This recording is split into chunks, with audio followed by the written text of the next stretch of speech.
Minimalist Book Workshop. Today, we are working on rebinding this poor, battered copy of A New History of Photography.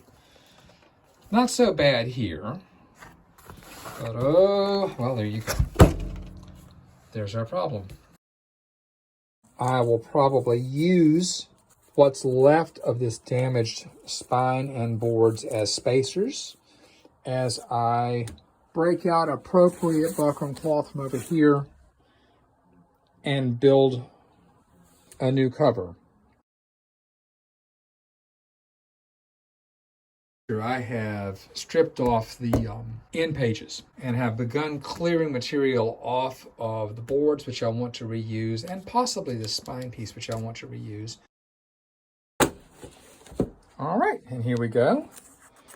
These are going to help us bind this to the boards and give us a nice solid joint that doesn't just rely on this edge here.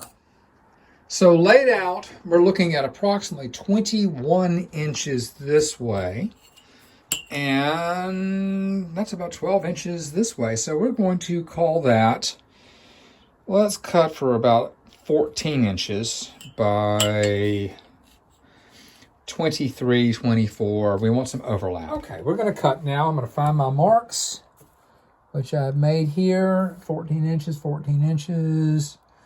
And because I don't trust myself to do this freehand, I know better. I've done this before. Freehand is not a good idea. It sounds like fun. You know, maybe if I did this like thousands of times a day or something. But I don't. And that's why. All right, close enough. Lovely thing about the self-healing cutting mat is that they are so nicely gridded off. You can actually use them and achieve the appearance, at least, of precision and professionalism. And there are days when just the appearance is quite enough for me. Now, I have just cheated. I've just marked off where I'm going to put these boards on this cloth. And yes, I did look and make sure that the ink does not bleed through, and it doesn't. And there is our glue. Now, normally when I'm doing a lot of these, I will have a brush set up because a brush works better.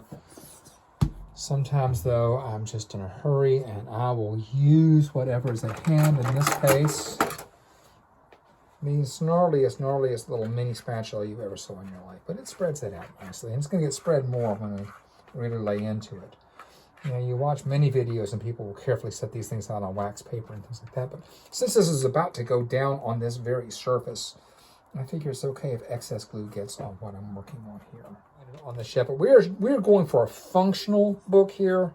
This is not what you want to do, obviously, with some rare treasure. This is not the way to handle your first editions. This is just a quick and dirty. I'm going to put this book into surface after it's fallen apart from being dropped who knows how many times. That's the joy of art and photography books. They're large, they're bulky, they're heavy, and they really don't do well when they're dropped. All right, here we go. Up and over and on my lines. And now, because I don't have a fancy roller, I am going to press down with the good old bone folder.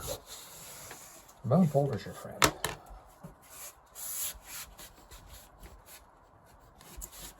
And then just pure brute force.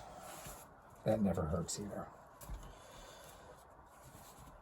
You need a certain amount of brute force in working on books. This is not quite like gunsmithing or bicycle repairing, that you can't, when you encounter a problem in those disciplines, you just reach for a bigger hammer. Book repair does not have that option, so we just lean into it, hope for the best.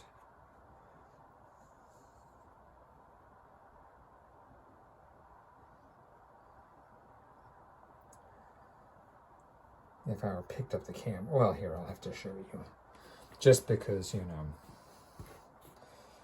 in honor of our inner Bob Ross that we all have, Ta-da, there's your swirly swirly. All right, here we go. Crude, simple, effective. Words I live by. Somewhere preservationist is probably having coronary right about now. Our next step is going to be to cut this and fold it over and make for a nice, neat appearance here. I'm not going to cut all the way to that. I'm going to cut to about here and about like so. I guess I'm maybe a 1/4 inch off of where that's going to go. We're going to cut like that. And I'll show you the final cut in just a moment. A little bit.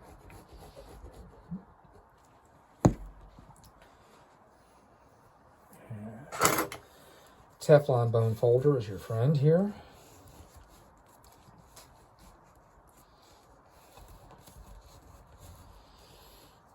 And down this goes here, because it's not going to be seen when it's done.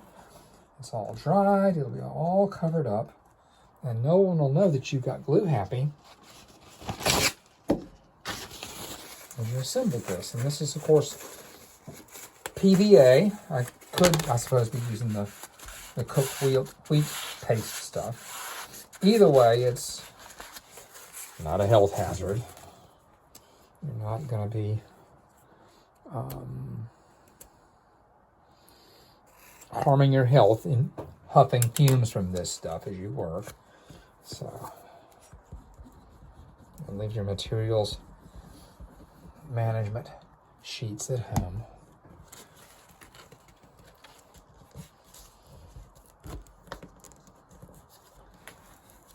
I'll show you this side. That's how we are right now, and don't worry, it'll all look fine once it dries. Let me put the block in there with some end leaves. It'll look fine. All right, so I've got that done.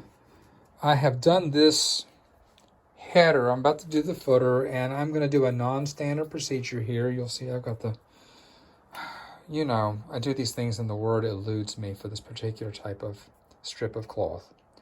But I'm going to do multiple layers folded up inside here to laminate and strengthen this top and this foot, just so that as it's handled, it's a little stronger.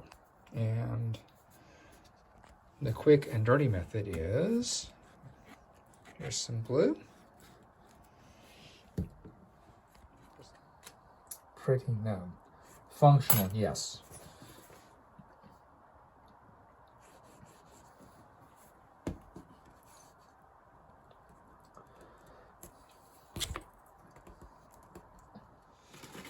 The end papers are cut oversized.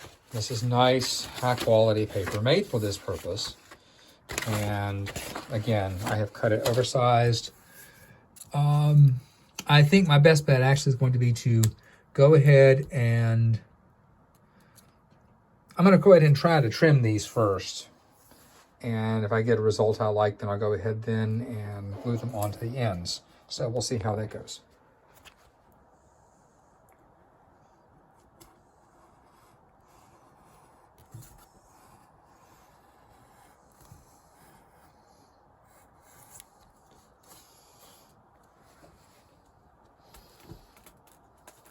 How do we feel about that? We like this. This worked. This worked nicely.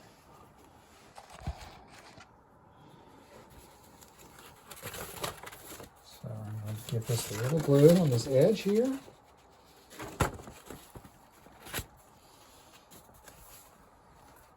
Perfect.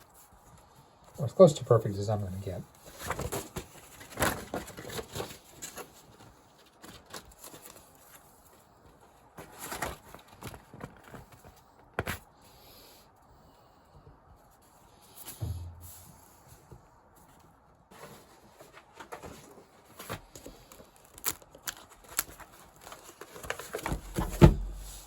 You know, I haven't seen anybody in any of the videos talk about the valuable plasticky sheets that your barcodes come on. They work better than wax paper for a lot of purposes.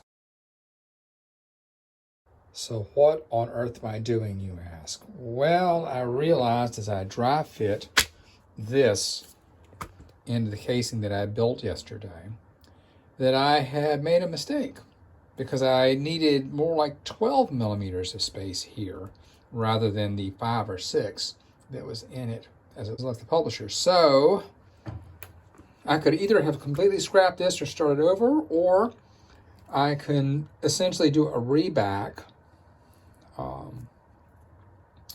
and turn what could be a bug into a feature. So we're going to go that way.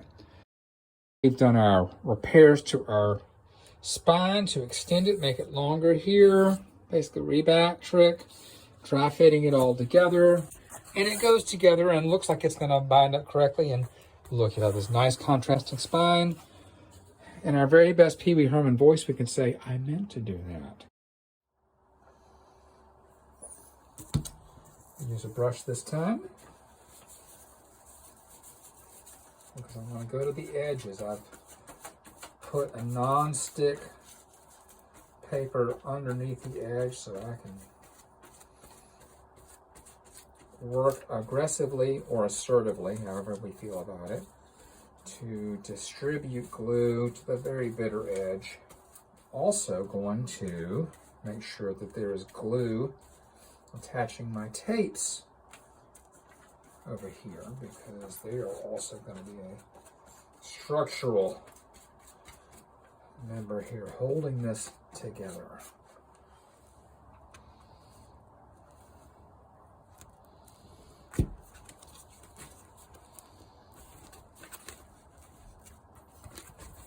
Now,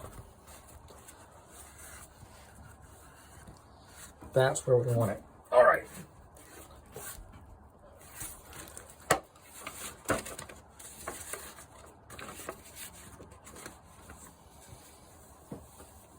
Glue and more glue.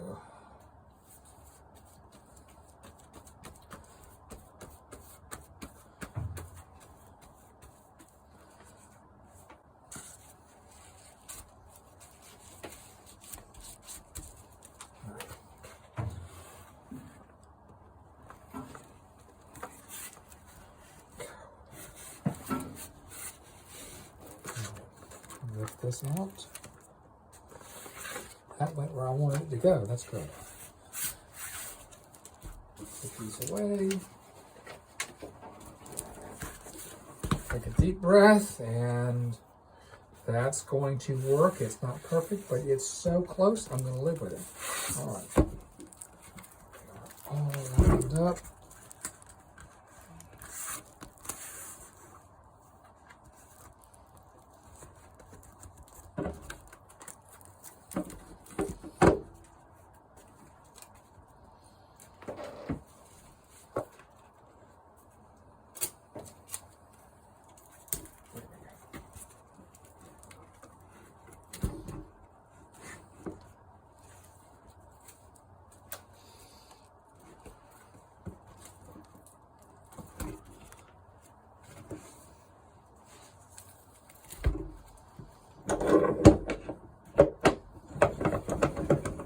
And here we have the final product. That's a nice gutter there. And a nice gutter back here too. Look at that. All right. We have a little bit of a funky fold there, but nothing you can't live with. Look at the front. That looks quite acceptable.